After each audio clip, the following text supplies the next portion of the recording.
ಅಂತೂ ಘಮ ಘಮ ಅಂತ ಇದೆ. ನಾನಂತೂ ತಿನ್ನಕ್ಕೆ ಎಕ್ಸೈಟ್ ಆಗಿದ್ದೀನಿ. ಹಾಯ್ ಹಲೋ ನಮಸ್ಕಾರ, ಆನಂದ್ ಅಡಿಗೆ ಮನೆಗೆ ಸ್ವಾಗತ. ಪಲಾವ್ ಅಂದ್ರೆ ಯಾರಿಗೆ ಇಷ್ಟ ಇಲ್ಲ ಹೇಳಿ? ವೆಜ್ ಪಲಾವ್ ಮಾಡಿರ್ತೀರಾ, ಮೆಂತ್ಯ ಪಲಾವ್ ಮಾಡಿರ್ತೀರಾ. ಆದ್ರೆ ಇವತ್ತೊಂದು ಸಿಂಪಲ್ ಆಗಿ ಮಶ್ರೂಮ್ ಪಲಾವ್ ಹೇಗ್ ಮಾಡೋದು ಅಂತ ತೋರಿಸ್ಕೊಡ್ತಾ ಇದೀನಿ. ಬನ್ನಿ ಹೇಗ್ ಮಾಡೋದು ನೋಡೋಣ. ನಮ್ ಚಾನೆಲ್ ನ ಫಸ್ಟ್ ಟೈಮ್ ನೋಡ್ತಿರೋ ಸಬ್ಸ್ಕ್ರೈಬ್ ಮಾಡೋದ್ ಮರಿಬೇಡಿ. ಲೈಕ್ ಮಾಡಿ, ಶೇರ್ ಮಾಡಿ, ಕಮೆಂಟ್ ಮಾಡಿ. ಒಂದ್ ಕುಕ್ಕರ್ ಇಟ್ಕೊಂಡಿದೀನಿ. ಇದಕ್ಕೊಂದು 50 ಗ್ರಾಮ್ ಎಣ್ಣೆ ಹಾಕೊಂಡ್ಬಿಡೋಣ. ಒಂದೆರಡು ಟೇಬಲ್ ಸ್ಪೂನ್ ತುಪ್ಪ ಹಾಕೊಂತ ಇದೀನಿ. ಇವಾಗ ಎಣ್ಣೆ ತುಪ್ಪ ಕಾದಿದೆ. 2 ಸ್ಟಾರ್ ಹೂವು ಹಾಕೊಂತ ಇದೀನಿ. 1 ಚಕ್ಕೆ, 3 ಲವಂಗ, 2 ಮರಾಠಿ ಮೊಗ್ಗು, 2 ಏಲಕ್ಕಿ, ಒಂದ್ ಸ್ವಲ್ಪ ಕಲ್ಲು ಹೂವು, ಒಂದು ಅರ್ಧ ಟೇಬಲ್ ಸ್ಪೂನ್ ಸೋಂಪು, ಒಂದ್ ಸ್ವಲ್ಪ ಕಸ್ತೂರಿ ಮೆಥಿ. ಒಂದು 10 ಸೆಕೆಂಡ್ ಫ್ರೈ ಆಗಬೇಕು.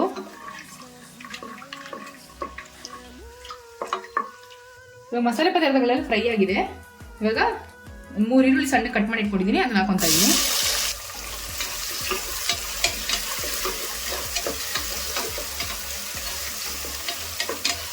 ಈರುಳ್ಳಿ ಒಂದ್ ಸ್ವಲ್ಪ ಫ್ರೈ ಆಗಬೇಕು. ಈರುಳ್ಳಿ ಚೆನ್ನಾಗಿ ಫ್ರೈ ಆಗಿದೆ.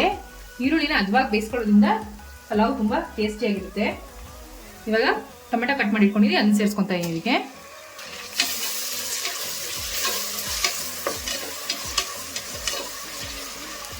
ರುಚಿಗೆ ತಕ್ಕಷ್ಟು ಉಪ್ಪು ಹಾಕೊಂತ ಇದ್ದೀನಿ.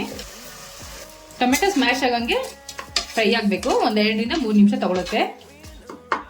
ಟೊಮೆಟೊ ಚೆನ್ನಾಗಿ ಸ್ಮ್ಯಾಶ್ ಆಗಿದೆ. ಇವಾಗ ಶುಂಠಿ, ಬೆಳ್ಳುಳ್ಳಿ, ಹಸಿಮೆಣಸಿನಕಾಯಿ, ಕೊತ್ತಂಬರಿ ಸೊಪ್ಪು ರುಬ್ಬಿಟ್ಕೊಂಡಿದ್ದೀನಿ, ಆ ಪೇಸ್ಟ್ ಹಾಕೊಂತ ಇದ್ದೀನಿ. ಇದನ್ನ ಹಸಿ ವಾಸನೆ ಹೋಗೋವರೆಗೂ ಫ್ರೈ ಮಾಡ್ಕೋಬೇಕು. ನಂತರ ಅದಕ್ಕೆ ಒಂದು ಅರ್ಧ tablespoon chilli powder, 2 tablespoon garam masala, 1 tablespoon ಧನಿಯಾ ಪೌಡರ್, ಒಂದು ಅರ್ಧ ಟೇಬಲ್ ಸ್ಪೂನ್ ಅರಿಶಿನ. ಇವಾಗ ಇದು ಒಂದು ಸ್ವಲ್ಪ ಚೆನ್ನಾಗಿ ಫ್ರೈ ಆಗಬೇಕು. ಸ್ವಲ್ಪ ಹಸಿ ವಾಸನೆ ಹೋಗ್ಬೇಕು, ಇಲ್ಲಿ ತನಕ ಫ್ರೈ ಮಾಡ್ಕೋಬೇಕು.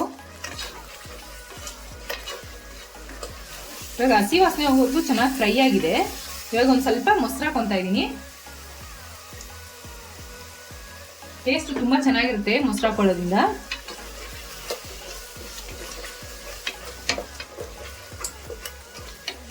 ಶುಂಠಿ ಬೆಳ್ಳುಳ್ಳಿ ಪೇಸ್ಟ್ ಹಾಕಿರೋದ್ರಿಂದ ತಳ ಹಿಡಿಯುತ್ತೆ. ಸ್ವಲ್ಪ ಕಲ್ಸ್ಕೊಂತಾ ಇರಬೇಕು. ನೋಡಿ ಇವಾಗ ಚೆನ್ನಾಗಿ ಎಣ್ಣೆ ಬಿಡ್ತಾ ಇದೆ. ಇವಾಗ ಇದಕ್ಕೆ ಮಶ್ರೂಮ್ ಕಟ್ ಮಾಡಿ ಇಟ್ಕೊಂಡಿದ್ದೀನಿ, ಅದನ್ನ ಹಾಕೊಂತ ಇದ್ದೀನಿ.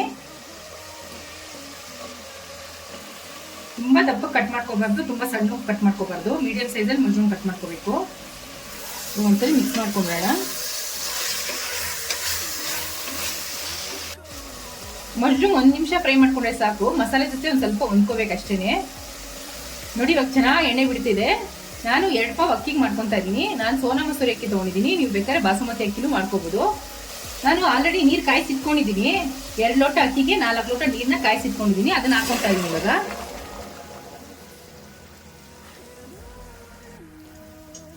ನೀರು ಚೆನ್ನಾಗಿ ಕುದೀತಾ ಇದೆ. ಅಕ್ಕಿನ 2 ರಿಂದ 3 ಸರಿ ತೊಳೆದಿಟ್ಕೊಂಡಿದ್ದೀನಿ, ಅದನ್ನ ಸೇರಿಸ್ಕೊಂತ ಇದ್ದೀನಿ. ಒಂದ್ಸರಿ ಮಿಕ್ಸ್ ಮಾಡ್ಕೊಂಡ್ಬಿಡೋಣ. 2 ಟೇಬಲ್ ಸ್ಪೂನ್ ನಿಂಬೆ ರಸ ಸೇರಿಸ್ಕೊಂತ ಇದೀನಿ ಇದಕ್ಕೆ. ಇದು ಆಪ್ಷನಲ್ಲು, ಬೇಕಾದ್ರೆ ಹಾಕೋಬಹುದು, ಇಲ್ಲ ಸ್ಕಿಪ್ ಮಾಡ್ಬೋದು. ನಿಂಬೆ ರಸ ಹಾಕೋದ್ರಿಂದ ಅನ್ನ ಉದ್ರುದ್ರಾಗ ಚೆನ್ನಾಗಾಗುತ್ತೆ. ಈಗ ಕುಕ್ಕರ್ ಮುಚ್ಚಳ ಹಾಕೊಂಡು 2 ವಿಷಲ್ ಕೂಗಿಸ್ಕೊಂಡ್ಬಿಡೋಣ. ಕುಕ್ಕರ್ 2 ಸರಿ ಕೂಗಿ ತಣ್ಣಗಾಗಿದೆ. ಇವಾಗ ತೆಗ್ದ್ಬಿಟ್ಟು ಹೇಗಾಗಿದೆ ಅಂತ ನೋಡೋಣ. ವಾವ್, ಎಷ್ಟು ಚೆನ್ನಾಗಿದೆ ನೋಡಿ. ಇವಾಗ ಒಂದ್ ಸ್ವಲ್ಪ ಕೊತ್ತಂಬರಿ ಸೊಪ್ಪು ಹಾಕೊಂಡು ಮಿಕ್ಸ್ ಮಾಡ್ಕೊಂಡ್ಬಿಡೋಣ. ಲಾಸ್ಟ್ ಕೊತ್ತಂಬರಿ ಸೊಪ್ಪು ಯಾಕೆ ಹಾಕೊಂತ ಇದೀನಿ ಅಂದ್ರೆ ಫ್ಲೇವರು ಚೆನ್ನಾಗಿರುತ್ತೆ. ಸ್ಮೆಲ್ ಅಂತೂ ಘಮ ಘಮ ಅಂತ ಇದೆ. ನಾನಂತೂ ತಿನ್ನಕ್ಕೆ ಎಕ್ಸೈಟ್ ಆಗಿದ್ದೀನಿ. ನೋಡಿದ್ರಲ್ಲ ಎಷ್ಟು ಈಸಿಯಾಗಿ ಮಶ್ರೂಮ್ ಪಲಾವ್ ಮಾಡೋದು. ತುಂಬಾ ಚೆನ್ನಾಗಿರುತ್ತೆ, ಟ್ರೈ ಮಾಡಿ ಒಂದ್ಸಲಿ. ನೀವು ಕಮೆಂಟ್ ಮಾಡೋದೇ ಮರಿತಾ ಇದ್ದೀರಾ. ನಾನು ಕಮೆಂಟ್ ಮಾಡೋದ್ರಿಂದ ಮುಂದೆ ವಿಡಿಯೋದಲ್ಲಿ ಮಾಡಕ್ಕೆ ತುಂಬಾ ಪ್ರೋತ್ಸಾಹ ಕೊಟ್ಟಂಗಾಗುತ್ತೆ. ಕಮೆಂಟ್ ಮಾಡಿ. ಮಶ್ರೂಮ್ ಪಲಾವ್ ರೆಡಿ ಆಗಿದೆ. ಟ್ರೈ ಮಾಡ್ಬಿಟ್ಟು ಹೇಗಿತ್ತು ಅಂತ ಕಮೆಂಟ್ ಬಾಕ್ಸ್ ಅಲ್ಲಿ ತಿಳಿಸಿ. Thanks for watching our video.